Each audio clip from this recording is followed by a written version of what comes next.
Ever walked past a certain place and suddenly you're hit with a wave of memories? Totally. Maybe it's that old park bench, a street corner you used to hang out at, even just a familiar storefront. It's fascinating how these spots, totally ordinary on the surface, become infused with all this meaning. Right. Like they hold stories. They totally do. And today we're diving deep into how those places, those seemingly everyday locations, become places of memory, especially in times of upheaval, times of protest, when those memories become even more charged. Definitely. The power of place in those moments is undeniable. And for this deep dive, we're taking a close look at Colombia, specifically the 2019-2021 protests, to understand how this dynamic played out. We're cracking open your research paper here, Repertorios de resistencias, which, by the way, translates to repertoires of resistance for our listeners. A very fitting title when you think about how people use specific places to express their resistance. Now, when we say places of memory, you might immediately picture those big, grand monuments, right? Statues of historical figures, those kinds of things. Sure, those definitely come to mind. But it's so much more nuanced than that, isn't it? It's about the stories woven into a place, even if there's no plaque or inscription. Absolutely. It's less about the physical space itself and more about the layers of meaning, the shared experiences embedded within it. Think of it this way. It's the story a place tells, even if it's not in a history book. And sometimes those stories are being told in direct opposition to each other. Right. You've got the official narrative, those imposing monuments we mentioned, often built by governments to, kind of shape how we see the past. Right, to control the narrative. Exactly. But then you have the living memory of a place, those experiences, those memories held by the people who are actually there. And those memories often directly challenge the official story. It creates this fascinating tension. Who gets to decide what's remembered, how it's framed, whose voices get amplified, and whose get silenced. It reminds me of what you describe in your paper about Cali, where protesters tore down a statue of Belalcázar, this conquistador figure. And from that act of tearing down, of rejecting that imposed history, They built something new. they did. The Monumento a la Resistencia, a monument to resistance. It completely flips the script, shifting the focus away from those in power and towards the people who resisted them. A powerful example of how these places become battlegrounds for memory itself. Scholars like Pierre Nora have been grappling with this for decades. The idea that what we remember and how we remember it is always a matter of contestation. It's not just about remembering the past, but about shaping the future. And that's what makes these places of memory so incredibly potent, so politically charged. They become focal points for these struggles over meaning, over identity, over whose story gets told. So how did specific locations in Colombia transform into these battlegrounds, these places of memory during the protests? Your paper gives some really vivid examples, and I think it would be helpful to go through a few. Absolutely. And I think it's a great place to start is with those toppled statues. Because on the surface, it's easy to dismiss them as just vandalism. Right. People paring things down in a moment of anger or frustration. But it's crucial to look beyond that initial reaction and consider the deeper symbolism at play. Because these weren't just random statues. Exactly. These were figures like Belalcázar, potent symbols of colonialism, of a history of oppression. So tearing them down becomes this very deliberate act. It's a way for protesters to reclaim their own history, to challenge those narratives that have been imposed on them for centuries. Okay, so it's not just about tearing down, it's about what comes after. What fills that void, right? Exactly. Yeah. And again, your paper gives a really powerful example of this in Bogota, with the statue of Jiménez de Quesada. They didn't just tear it down and leave an empty pedestal. Yeah. They replaced it with this striking image, a fist clenching a staff, alongside the words, "They won't silence us." Wow, that sends shivers down my spine just hearing you describe it. Right. You can practically feel the defiance radiating from that image. Totally. It's a powerful declaration, and I think it speaks to the heart of what these protests were all about.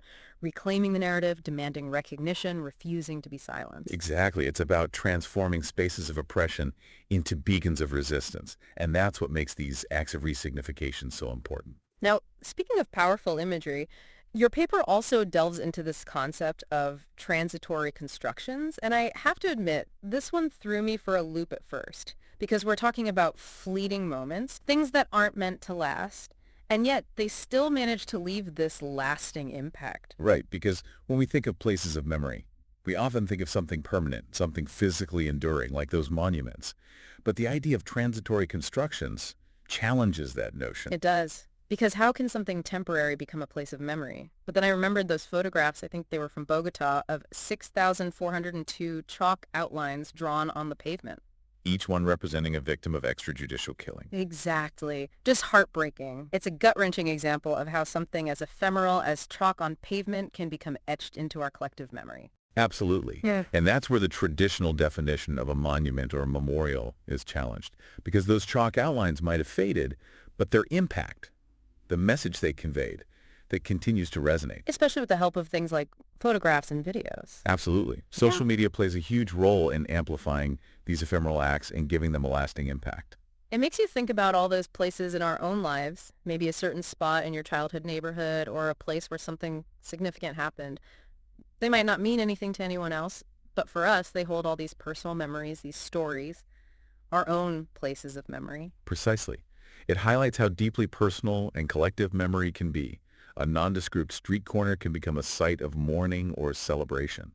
It doesn't have to be a grand monument or a historical landmark to have a profound impact on us. It's about the shared experience, the meaning we infuse into those places. And sometimes those shared experiences, those memories, are rooted in tragedy, like with the story of Lucas Phillips. It's a story that really captures that intersection of place, memory, and resistance. For those who might not be familiar, Lucas Villa was a student who was tragically shot and killed while protesting in Carrera.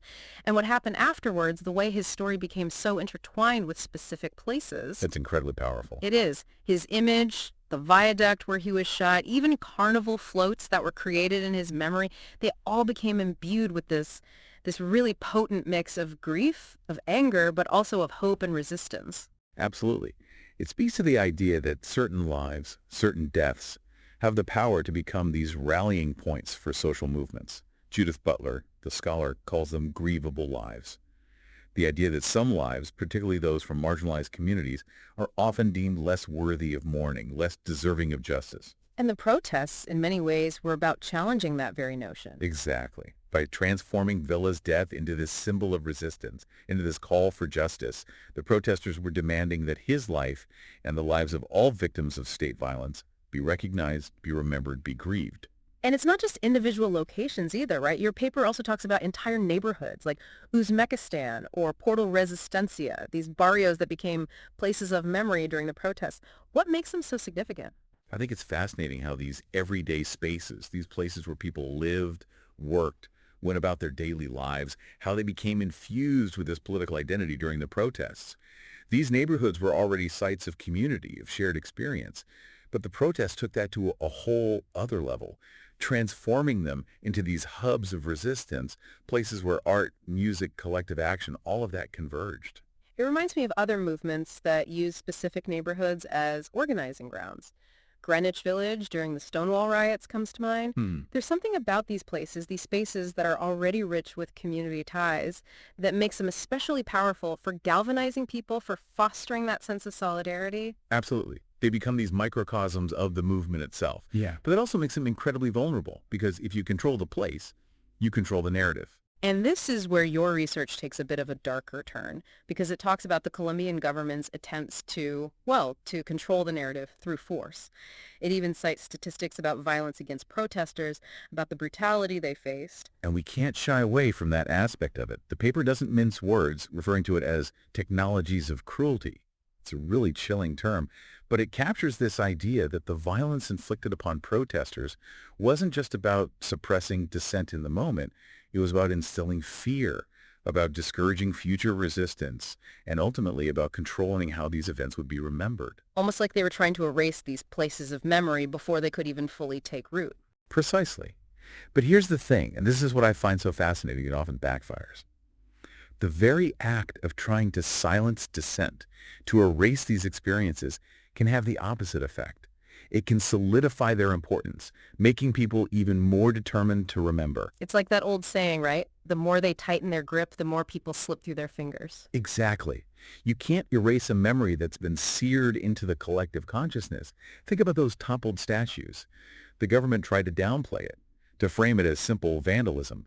But the images spread like wildfire, sparking these really important conversations about history, about colonialism, about who gets to control the narrative. So it's not just about creating these places of memory, it's about protecting them, about ensuring that they're not silenced, that their stories continue to be told. Absolutely. And that's a responsibility that falls on all of us. To remember, to bear witness, and to challenge those who would seek to erase these crucial parts of our shared history. It's a powerful reminder that history isn't just something we read in textbooks. It's alive in the places around us, in the stories we tell, and in the memories we carry. And those memories have the power to inspire, to challenge, and to shape the world around us. Thanks for taking this deep dive with us. Until next time, keep exploring, keep questioning, and keep the spirit of curiosity alive.